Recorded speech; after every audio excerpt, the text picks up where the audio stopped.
Welcome students, আমরা complex নাম্বারের একই ধরনের আরেকটি সমস্যার সমাধান করি।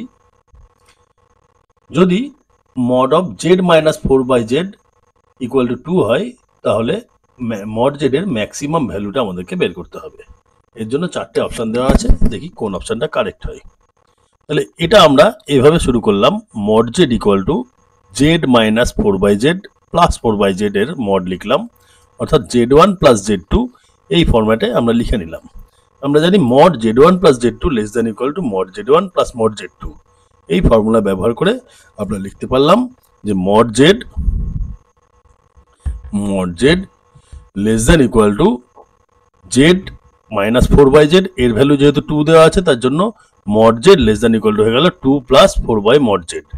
এবার দুদিকে মড জেড দিয়ে মাল্টিপ্লাই করে এটা সাজিয়ে নিলাম যে mod z square minus 2 mod z minus 4 less than equal to 0, বা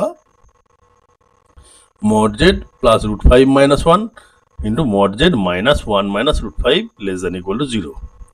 অর্থাৎ mod z এর ভ্যালুটা 1 মাইনাস রুট 5 থেকে 1 প্লাস রুট 5 এর মধ্যে থাকছে, অর্থাৎ maximum value of mod z is 1 plus root 5।